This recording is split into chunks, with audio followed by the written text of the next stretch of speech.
December 3, 1984. In Bhopal, India, families slept peacefully in their homes near the Union Carbide pesticide plant that had become part of their neighborhood landscape.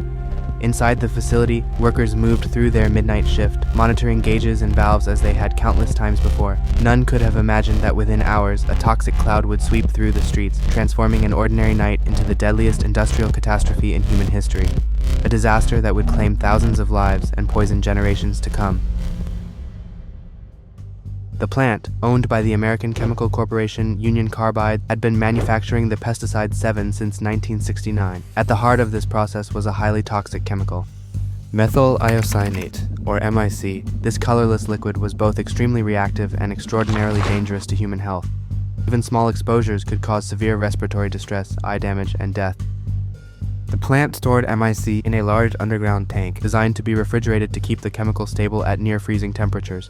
But by late 1984, the Bhopal plant was in decline. Production had slowed, cost-cutting measures had been implemented, and one by one, the safety systems that stood between disaster had failed or been disabled. The refrigeration unit had been shut off 5 months before the accident to save money and was never repaired. The chemical that should have been kept cold was now stored at ambient temperature, making it far more reactive. A critical safety alarm designed to warn workers about dangerously high temperatures inside the tanks had been improperly calibrated and was not functional the day of the disaster.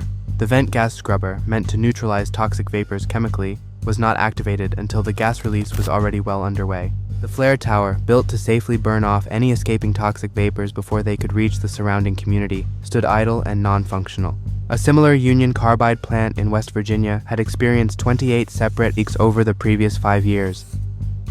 An internal Union Carbide memo written 3 months before the Bhopal disaster warned of the potential for a runaway reaction in MIC storage tanks at the West Virginia plant. This memo questioned the adequacy of the emergency plans at the plants. Apparently, these warnings were never transmitted to the plant in India.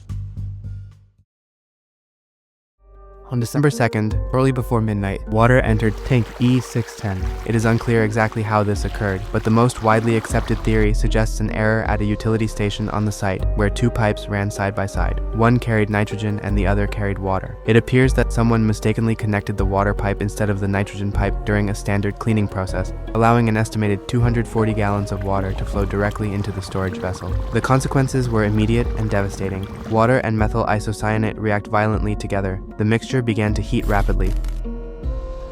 At approximately 12:30 a.m., the temperature inside the tank climbed from the normal range to over 200 degrees Celsius. The pressure gauge was showing readings far beyond normal levels. The concrete above the tank was warm to the touch. A leak had already begun. By 12:50 a.m., the situation was spiraling out of control. The safety valve burst open under the enormous pressure. 40 tons of methyl isocyanate gas, along with other toxic chemicals created by the runaway reaction, began pouring into the night air, flowing through the towns and neighborhoods that pressed close to the plant's boundaries. During this time, a worker triggered the alarm system. The plant had 2 sirens, one internal to warn workers and one external to alert the public. These systems had been decoupled in 1982, allowing plant management to sound the factory alarm without alerting the surrounding community. The public siren did sound briefly at 12:50 a.m., but was quickly silenced according to company procedure designed to avoid causing unnecessary panic over minor leaks. Plant workers evacuated, moving upwind to safety. The gas leak continued until approximately 2 a.m. 15 minutes later, the public siren finally sounded for an extended period. By then, it was far too late. Most residents of Bhopal learned of the disaster not from any warning signal, but from the gas itself.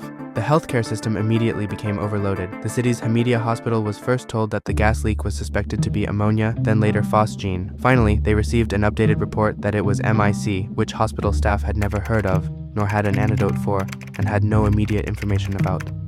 The gas cloud spread over 62 square miles. Areas downwind of the plant were engulfed. At least 3,800 people died within the first few days. Though estimates vary widely, the true scope of the disaster extends far beyond that single night.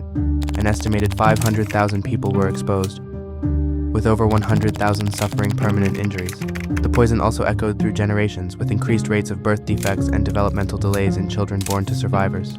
In the aftermath, lawsuits totaling over $250 billion were filed on behalf of the victims. However, the fight for justice and fair compensation has been a long and painful struggle for the survivors. The average amount paid to the families of the dead was a mere $2,200. The perceived inadequacy of this response and the failure to hold individuals accountable led to decades of activism. As late as 2006, victims were still marching to demand the extradition of Union Carbide's CEO Warren Anderson from the United States to face charges in India.